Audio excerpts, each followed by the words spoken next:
பிணை வழங்கும் போது எளிதில் நிறைவேற்றக்கூடிய நிபந்தனைகளை விதிக்க வேண்டும் என்று சென்னை உயர்நீதிமன்றம் அறிவுறுத்தியிருக்கிறது.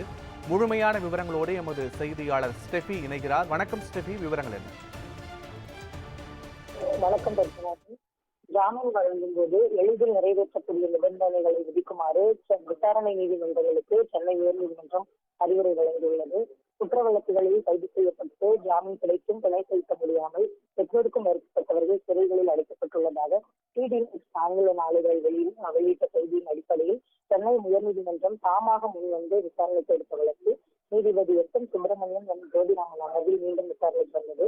அப்போது அரசு தரப்பில் ஆஜரான கூடுதல் குற்றவியல் வழக்கறிஞர் ஆர். முனிகரால் ஜாமீன் வழங்கப்பட்ட பின்னரும் நிபந்தனைகளை நிறைவேற்றாததால் தமிழகம் முழுவதும் 104 பேர் சிறையிலேயே இருப்பதாக கூறி அறிக்கை ஒன்றை தாக்கல் செய்தார்.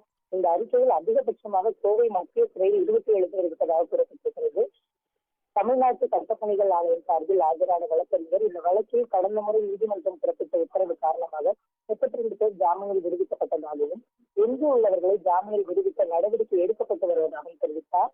இதேபோல் புதுச்சேரியில் 14 பேர் சிறையில் உள்ளதாக அம்மாநில அரசு வழக்கறிஞர் அறிக்கை ஒன்றை தாக்கல் செய்தார். இதையடுத்து நிபந்தனைகளை நிறைவேற்ற முடியாததால் தற்போது சிறையில் உள்ளவர்களை அவர்களுக்கான நிபந்தனைகளை தளர்த்தி விடுவிக்க நடவடிக்கை எடுக்க தமிழ்நாடு அரசு சட்டப்பணிகள் ஆணையத்திற்கு நீதிபதிகள் உத்தரவிட்டிருக்கின்றனர்.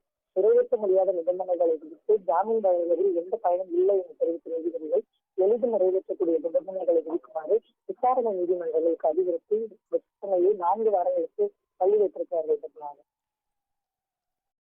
முழுமையான விவரங்களுக்கு நன்றி ஸ்டெஃபி.